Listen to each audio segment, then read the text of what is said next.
menjelaskan tentang sistem ekskresi pada ginjal.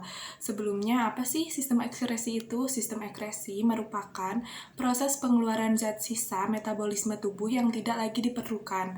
Nah, ekskresi itu diperlukan agar zat sisa tersebut tidak meracuni tubuh karena dapat merusak berbagai organ dalam tubuh, bahkan dapat menyebabkan kematian. Organ-organ yang dapat melakukan sistem ekskresi itu ada 4. Yang pertama ada ginjal, yang kedua ada paru-paru, yang ketiga ada kulit, yang keempat ada hati.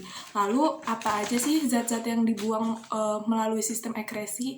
Yang pertama ada air, yang kedua ada garam-garam mineral, yang ketiga ada sisa metabolisme karbohidrat dan lemak berupa air dan CO2, yang keempat ada sisa metabolisme protein berupa nitrogen dalam bentuk urea, asam urat, atau amonia.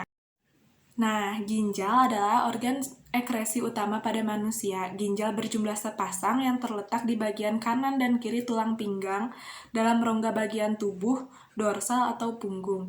Posisi ginjal kanan lebih rendah dibandingkan ginjal kiri karena tertekan oleh hati. Lalu struktur ginjal yang pertama terdapat korteks, medula, pelvis, ureter, vena renalis, dan arteri renalis.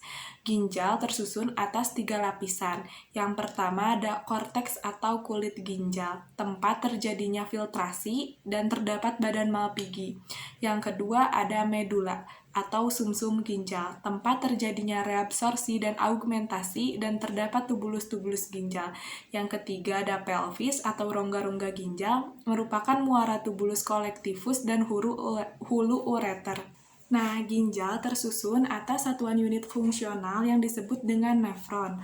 Struktur nefron terdiri dari badan Malpighi, yaitu terdapat glomerulus, kapiler ginjal yang melakukan filtrasi darah, dan kapsula Bowman. Kapsul yang berfungsi menampung hasil filtrasi darah. Yang kedua yaitu saluran nefron. Saluran nefron terdiri dari tubulus cortus proximal, lengkungan Henle, tubulus cortus distal, dan tubulus collectivus. Nah, sekarang masuk ke bagian penting yaitu mekanisme pembentukan urin. Yang pertama ada filtrasi atau penyaringan. Darah bertekanan tinggi akan masuk ke dalam glomerulus dan tersaring dengan tidak meloloskan sel dan protein darah. Filtrasi darah menghasilkan urin primer. Yang kedua ada reabsorpsi atau penyerapan kembali. Urin primer yang masih meloloskan zat penting akan diserap kembali oleh kapiler peritubuler. Reabsorpsi terjadi pada tubulus cortus proximal, lengkungan Henle, dan tubulus cortus distal. Reabsorpsi urin primer menghasilkan urin sekunder. Yang ketiga ada augmentasi atau penambahan.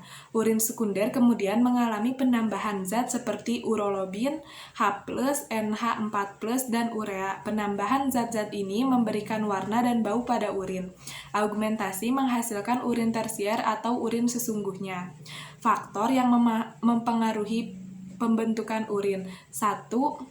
Hormon antidiuretik. ADH ini dihasilkan oleh kelenjar hipotesis. Yang kedua, zat diuretik. Konsumsi zat diuretik, semisalnya teh, menghambat reabsorpsi air dan menyebabkan volume urin bertambah. Yang ketiga, ada suhu. Ketika suhu panas, respirasi sel akan meningkat, sehingga volume urin berkurang. Ketika suhu lingkungannya dingin, respirasi sel menurun sehingga volume urin bertambah.